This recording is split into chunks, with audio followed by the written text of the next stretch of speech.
Hello Gladiators, I'm here with Chico, and I'm your substitute presenter because Lorenzo could not be here. I'm Eduardo. Just for this time, I'll be presenting Spotlight. So welcome to a new episode of Spotlight. And we have, again, Chico here. Hi guys. And he's gonna present some of his work, artistic work, music. So just introduce yourself. My name is Chico, and I'm a comm major here at JCU. And I like to, I'm not a singer nor a performer, but I like to write songs and you know, just play in my room or sing it in the shower by myself. Right. Karaoke? I try to sing as much as I can, things from my own content, but yeah, I'm not very good at karaoke, so like okay. I try to keep it simple. Okay, that's good exercise anyway. Could be. Yeah. Anyway, so how did you start in this career of yours, and who inspired you? All right. Well, first of all, I wouldn't call it a career. It's okay. Just I'll call it how I'll be. Yeah, I was joking. Well, I first started when I was very young, just writing songs and putting down as much as I could in terms of lyrics, because I never played an instrument. Then I started playing by myself, a little bit of piano, a little bit of guitar, and so when I get those brief moments of inspiration, I just put down as much as I can. And I get a lot of inspirations from many sources. Being a person who listens to a lot of different genres of music, I try to take as much as I can from single artists instead of just focusing on a specific genre. When it comes to the acoustic versions of songs, which is the one that I'm going to perform, I'm inspired a lot by this collection of music that they have on YouTube. It's called Burberry Acoustic. It's from the British brand Burberry, and it's a collective of artists mainly from the UK, but they come from around the world as well. Mm-hmm. And they just perform their songs in the acoustic version. And for me, it has been a great inspiration when it comes to just write music, because that's the type of music that I like to write. Because I listen to, for example, a lot of rap, a lot of hip hop, but when it comes to creating content to write something, I just, you know, I like the romantic songs. I like the very soft and delicate songs. Mm-hmm. Sometimes cheesy, but there's a blurred line between romantic and cheesy. Sweet spot. Yeah. So of course, let's hope that this becomes an actual career for you. Well, I don't think I'd be able to be a singer in the broad term of being a performer or singing in front of an audience, or just, it'd be weird for me to listen to my voice recorded. I think a better role for me, it might be just to be behind the scenes, being like a ghostwriter or something, because I like to put down content, but at the same time, it's not my goal to become famous or just to put myself on a platform to be seen by anybody. Okay. I don't like to be in the spotlight, pun intended. And but yeah, I try to make the most out of my moments of inspiration, and then regardless of the things, of the outcome that I'm gonna have from the music, I just like putting it down and just having it. Okay. So what would you say is your genre? I know you don't want to categorize yourself, put yourself in a box, but what would you say broadly is the genre, or the spectrum, the part of the spectrum of the genre that you fit into?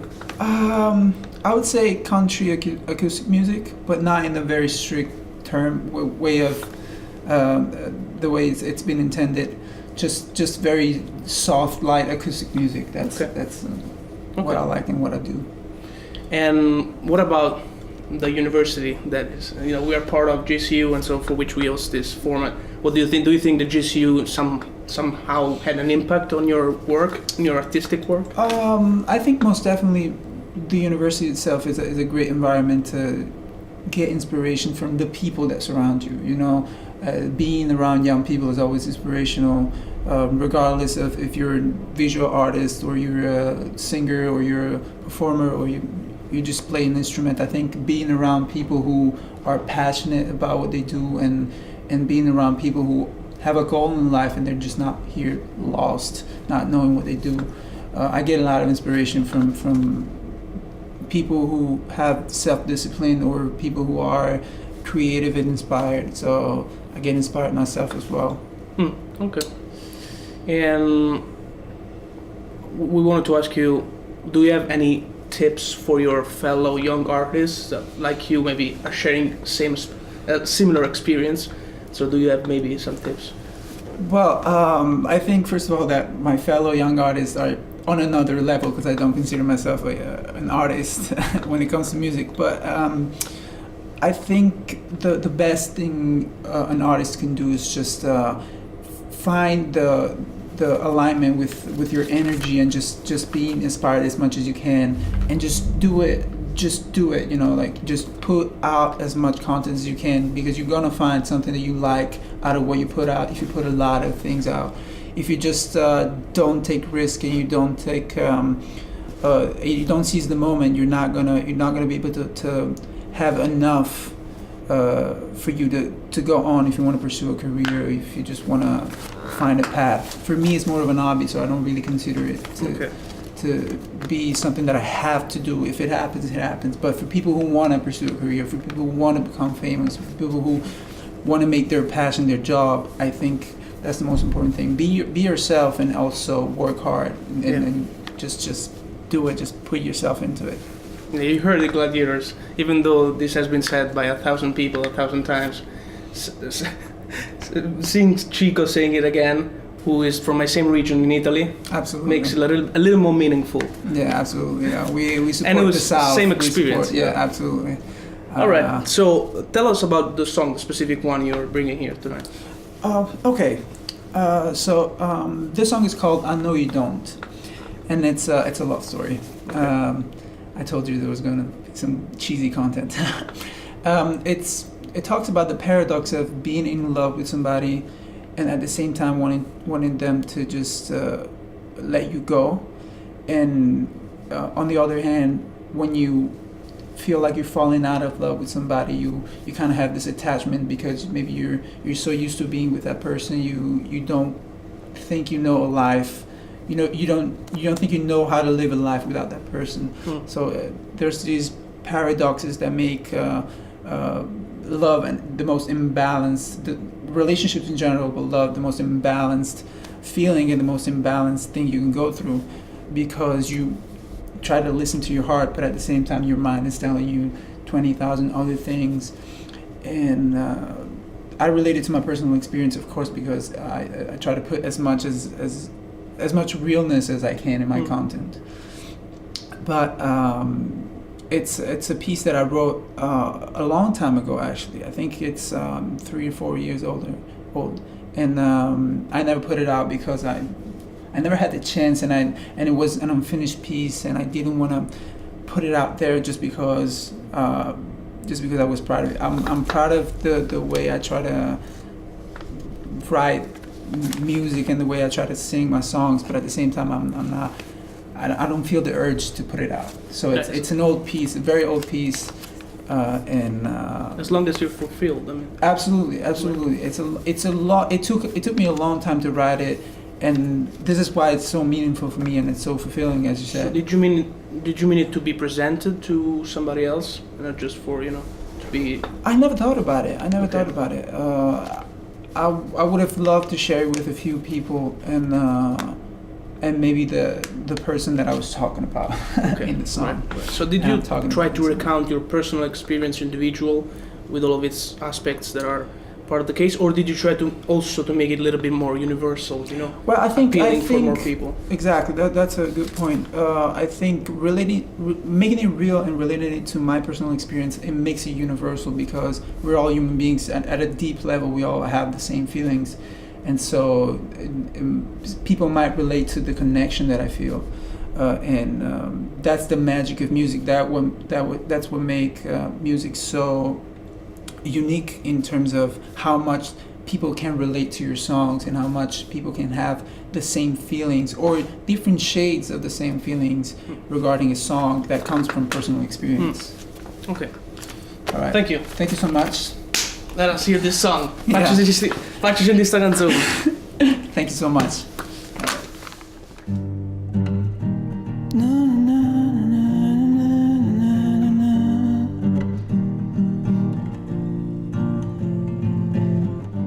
wake up on a rush. You gotta do your makeup and your hair, fair enough. I know you're gonna leave me like you did last month.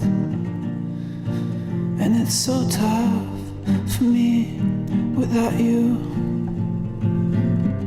Now I don't give a fuck about these other bitches, I just want your heart. Your friends will give me stitches and it's gonna be hard, but not as hard as being without you. It's just too hard for me without you. You gotta love me, you gotta love me. You gotta love me, you gotta love me. Oh. You gotta love me, you gotta love me. I know you don't, I know you don't, I know you don't. I know you don't, I know you don't, I know you don't. I know you're tired of this. From all the pain you felt, girl, I can see it in your eyes. But all the pain I felt, girl, you can feel it in your life. I know you just don't trust me, but you know we not have those kids no more. And if you love me, girl, you gotta let me go. You gotta love me, you gotta love me, I know you don't. Yeah.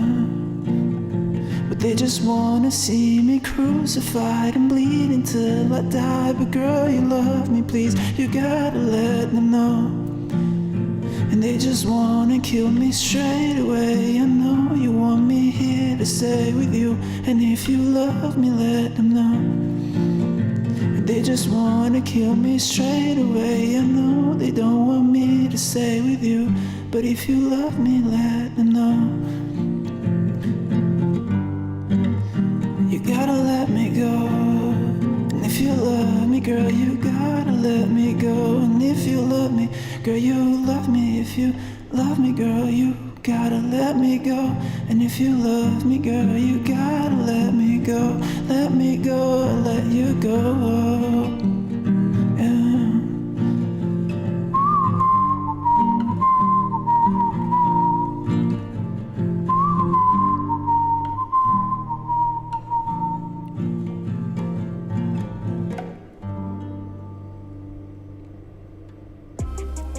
Thank you so much for watching this video. If you like this video, don't forget to give a like, subscribe to the channel, and comment what you want to see next in the comments down below. Bye. Thank you. Bye.